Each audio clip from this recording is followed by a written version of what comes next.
Halo semuanya, Assalamualaikum. Balik lagi bareng saya Sabrina di podcast Satu Atap. Tempat kita ngobrol santai, kadang serius, kadang suka-suka aja. Yang penting tetap ada manfaatnya buat kesehatan, jiwa, dan insya Allah juga buat keimanan kita. Pertama-tama, saya mau ucapin terima kasih dulu buat teman-teman yang masih setia dengerin. Semoga kalian selalu dalam keadaan sehat, penuh semangat, dan dilindungi Allah di setiap langkah. Buat yang baru pertama kali mampir, jangan lupa klik tombol subscribe ya, biar kalau ada episode baru langsung dapat notifikasi. Saya doakan juga, semoga dengan niat belajar bareng di podcast ini, Allah tambahkan keberkahan umur, rizki, dan kesehatan kita semua.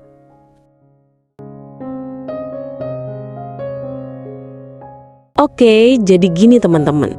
Banyak penelitian nunjukin kalau bangun pagi itu bukan cuma soal gaya hidup sehat ala motivator di TikTok ya, yang biasanya bilang, ayo bangun jam 4, nanti rezekinya banyak. Tapi ternyata kalau kita kulik dari sisi medis, dampaknya tuh nyata banget ke tubuh. Coba kita bahas satu-satu. 1. Hormon kortisol puncaknya jam 6 sampai 8 pagi. Nah, kortisol ini sering disebut hormon stres. Tapi jangan salah paham dulu. Kortisol itu kayak pedang bermata dua. Kalau kebanyakan bisa bikin badan gampang capek, mood jelek, bahkan tekanan darah naik. Tapi kalau dalam kadar normal, dia justru jadi alarm alami tubuh. Puncaknya ada di jam 6 sampai 8 pagi. Makanya, kalau kita bangun di jam segitu, tubuh tuh udah siap banget buat beraktivitas. Otak lebih waspada, gula darah lebih stabil, dan energi mental lebih oke. Kalau kebalikannya, misalnya baru bangun jam 10 atau 11, siklus kortisol kita jadi nggak sinkron. Akhirnya seharian rasanya loyo, kayak HP yang dicas tapi colokannya longgar. Jadi, kalau ada yang bilang, "Dok, kok saya bangun jam 10 masih ngantuk ya?" Jawabannya simple. Karena jam segitu, tubuhnya udah lewat jam prime time-nya. Kasarnya, kayak masuk bioskop pas filmnya udah setengah jalan. Gimana nggak bingung jalan ceritanya?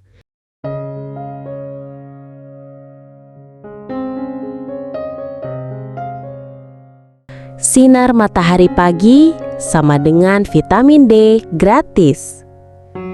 Sekarang ngomongin soal matahari. Cahaya matahari pagi itu kaya vitamin D, khususnya UVB yang ngebantu tubuh kita bikin vitamin D alami. Buat anak muda mungkin efeknya nggak langsung kerasa, tapi buat lansia, wah, ini penting banget. Vitamin D itu kayak baut buat tulang. Kalau kekurangan, tulang bisa keropos lebih cepat, osteoporosis. Dan ini real banget. Banyak pasien lansia yang datang ke saya ngeluh gampang jatuh, gampang patah tulang.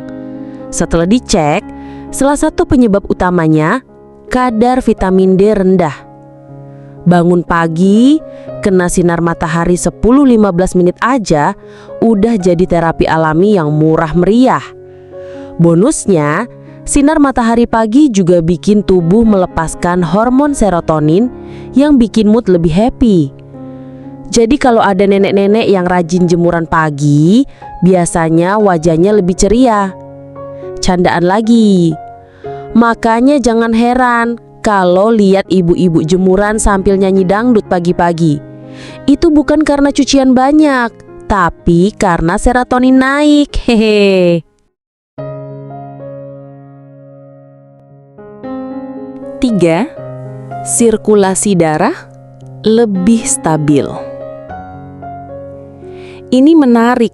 Ada penelitian yang bilang kalau resiko serangan jantung atau stroke lebih tinggi di jam-jam dini hari. Kenapa? Karena saat tidur, tekanan darah biasanya turun. Begitu bangun, tekanan darah naik lagi. Dan kalau kenaikan ini mendadak, bisa bikin pembuluh darah kaget.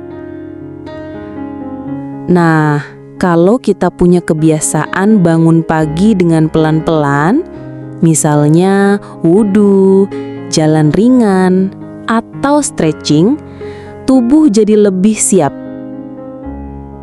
Ibarat mesin mobil, kita panasin dulu sebelum dipacu. Jadi, resiko mogok alias serangan jantung lebih kecil. Apalagi buat lansia, sirkulasi yang lancar itu kunci. Darah yang stabil nganter oksigen ke otak, sehingga pikiran lebih jernih, memori lebih kuat.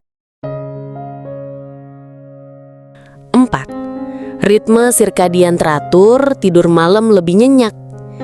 Ritme sirkadian itu jam biologis tubuh. Kalau kita tiap hari bangun siang, jam biologis jadi kacau. Akibatnya malam susah tidur, bangun pun susah, dan siklusnya terus berulang. Tapi begitu dibiasain bangun pagi, tubuh kayak dapat riset otomatis. Malamnya lebih cepat ngantuk, tidurnya lebih nyenyak, dan paginya otomatis bangun segar. Buat lansia, ini emas banget. Karena salah satu masalah paling sering adalah insomnia usia lanjut. Kalau insomnia terus, efeknya bisa sampai bikin depresi, gampang cemas, bahkan mempercepat penurunan kognitif. Jadi, kalau ditarik garis besarnya, bangun pagi itu bikin hormon tubuh sinkron. Tulang lebih kuat, mood lebih happy, resiko penyakit lebih kecil. Dan yang gak kalah penting, kualitas tidur malam ikut meningkat. Serius sejenak. Kadang orang suka ngeremehin hal sederhana. Padahal bangun pagi itu termasuk gaya hidup yang jadi fondasi kesehatan. Sama kayak kita bangun rumah. Kalau fondasinya kuat, rumahnya bisa tahan lama. Kalau fondasinya rapuh, ya bocor sana-sini. Oke, tadi kita udah bahas hormon kortisol, sinar matahari, sirkulasi darah, sampai ritme sirkadian. Nah, sekarang biar makin kebayang, saya kasih analogi gampangnya ya. Bangun pagi itu kayak ngecas HP sampai 100%. Bayangin HP kita dicas malam-malam. Kalau kita cabut chargernya pas 100% dan dipakai langsung di pagi hari, baterai awet seharian. Tapi kalau baru dicas jam 10 pagi, pas mulai dipakai udah telat, akhirnya baterainya tekor lebih cepet. Tubuh kita juga gitu. Kalau bangun pagi pas hormon kortisol lagi puncak, itu kayak baterai full.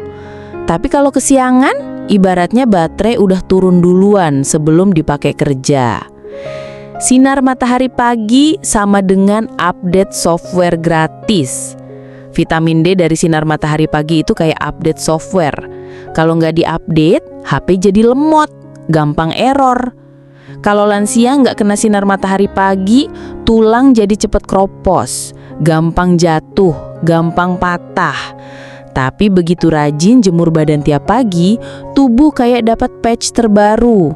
Tulang lebih kuat, mood lebih stabil, pikiran lebih jernih. Makanya kalau lihat nenek-nenek suka nyanyi pas jemuran, jangan bilang lebay ya. Itu efek update software dari vitamin D.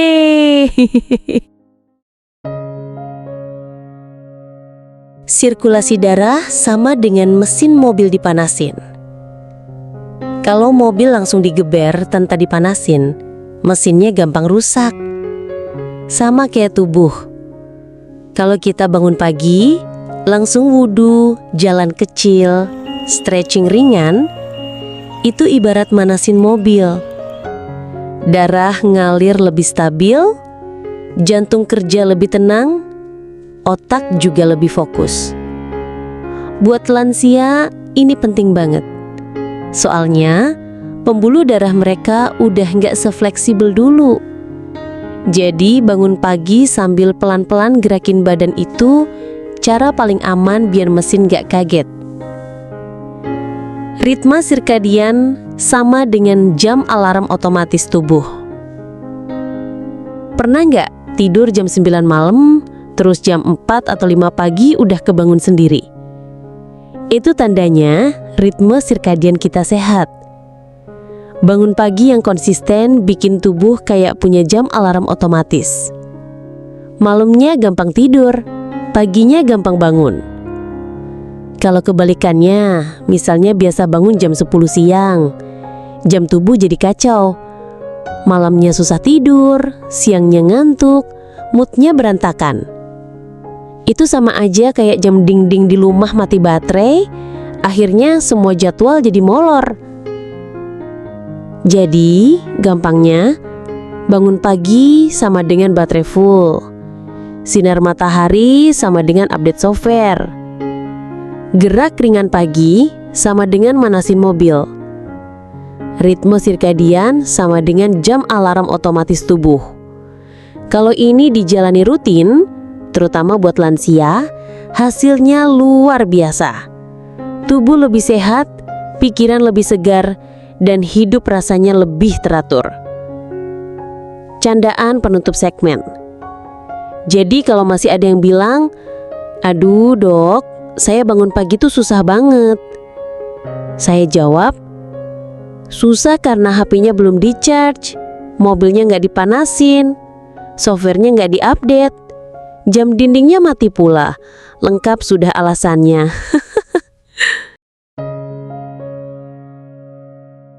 Teman-teman, apalagi kalau dilihat dari kacamata Islam, bangun pagi itu bukan sekedar sehat, tapi juga penuh keberkahan. Rasulullah Shallallahu Alaihi Wasallam bersabda, Allahumma barik li ummati fi bukuriha. Ya Allah, berkahilah umatku di waktu paginya. Artinya, ada doa khusus dari Nabi supaya kita dapat keberkahan justru di pagi hari. Dan apa yang paling pas? Ya tentu salat subuh. Dari situ, setelah ibadah, tubuh juga otomatis lebih segar karena udah mulai bergerak. Wudhu, jalan ke masjid bagi laki-laki, atau beresin rumah bagi ibu-ibu. Jadi bisa dibilang, Islam udah ngasih paket lengkap. Ibadah dapet, kesehatan ikut terjaga. Bahkan ada kajian medis yang menarik. Gerakan sholat subuh yang rutin dilakukan bisa bantu sendi tetap lentur. Dan untuk lansia, gerakan ringan tapi konsisten itu jauh lebih penting daripada olahraga yang berat tapi jarang. Sekarang kita bahas mitos versus fakta. Mitos pertama, bangun pagi bikin cepet tua. Faktanya, yang bikin cepet tua itu bukan bangun paginya, tapi begadang malamnya. Mitos kedua, kalau udah pensiun, bangun siang itu wajar. Faktanya, justru di usia lanjut, pola tidur yang teratur makin penting buat menjaga otak tetap sehat. Bahkan beberapa penelitian nunjukin hubungan bangun pagi dengan penurunan resiko Alzheimer. Mitos ketiga, kalau bangun pagi tapi nggak olahraga, sama aja bohong. Faktanya, salah besar. Aktivitas ringan seperti jalan, nyapu, atau sekedar jemur badan pun udah ngasih efek bagus ke tubuh. Nih, ada cerita pasien. Saya punya cerita nyata nih, biar lebih kebayang. Ada pasien saya, usia 68 tahun, bapak-bapak pensiunan. Beliau dulunya pekerja kantoran, kebiasaan bangun siang karena katanya nggak ada kerjaan lagi. Akhirnya, sering ngeluh gampang pusing, mood jelek, gampang lupa. Setelah pelan-pelan dibiasain bangun jam 5 pagi, sholat subuh berjamaah, lalu jalan kaki 15 menit, hasilnya luar biasa. Dalam 3 bulan, beliau bilang memorinya lebih baik, badannya lebih enteng, bahkan istrinya bilang suami saya sekarang lebih ceria. Ini contoh nyata, bukan sekedar teori. Tips praktis bangun pagi. Tips biar gampang bangun pagi. Yang pertama, tidur cukup. Jangan berharap bangun segar kalau tidurnya jam 1 malam. Yang kedua, kurangi kopi sore ke malam. Yang ketiga, siapkan alasan bangun. Misalnya mau ikut kajian subuh, jalan pagi, atau sekedar nyiapin sarapan buat cucu. Yang keempat, bangun bertahap. Kalau biasanya bangun jam 7, coba geser ke jam 6.30 dulu. Yang kelima, kuatkan niat ibadah. Ingat hadis tadi, ada doa khusus keberkahan pagi. Kalau masih susah juga, ya mungkin solusinya pasang alarm 5 HP sekaligus. Taruh 1 di kasur, 1 di dapur, 1 di kamar mandi. Dijamin bangun bukan karena alarm, tapi karena kesel sendiri. Biasanya kalau bahas bangun pagi, ada aja pertanyaan kocak dari pendengar. Misalnya, "Dok, kalau saya bangun jam 10 tapi bilangnya masih pagi, gimana?" Ya gimana, itu namanya pagi versi planet lain. Di bumi sih udah siang. Atau ada yang nanya, "Kalau bangun pagi tapi habis itu tidur lagi, apakah dapat berkahnya?" Nah ini, berkah tetap ada kalau sempat subuh. Tapi kalau habis subuh langsung bablas sampai duhur, ya jangan salahin kalau rezekinya kabur. Jadi kita simpulkan lagi ya biar nempel. Dari segi medis, bangun pagi sama dengan hormon stabil, tulang kuat, otak lebih sehat. Dari segi Islam, ada doa keberkahan khusus, plus rutinitas ibadah yang jadi fondasi kesehatan jiwa dan raga. Dari segi pengalaman pasien, nyata banget manfaatnya. Dari segi tips praktis, intinya mulai pelan-pelan, konsisten, dan niatkan ibadah. Saya ulangi ini dengan gaya berbeda karena ilmu itu harus diulang biar nempel. Jadi kalau kalian merasa, "Kok diulang-ulang sih dok?" Ya justru itu tandanya, saya pengen ini jadi kebiasaan, bukan cuma teori. Alhamdulillah kita udah ngobrol panjang soal rahasia bangun pagi. Semoga ada yang bisa dipraktekkan, terutama buat orang tua kita atau bahkan diri kita sendiri. Ingat, bangun pagi itu bukan sekedar soal jam tidur, tapi soal keberkahan, soal kesehatan, soal kebiasaan kecil yang bisa jadi investasi besar di masa depan. Terima kasih udah dengerin sampai habis. Jangan lupa follow, share ke teman atau keluarga, dan tinggalkan komentar pengalaman kalian soal bangun pagi. Saya Sabrina, pamit dari podcast Satu Atap. Semoga Allah jaga kesehatan kita semua, panjangkan umur dalam keberkahan, dan wafatkan kita dalam husnul khotimah. Amin ya rabbal alamin. Wassalamualaikum warahmatullahi wabarakatuh.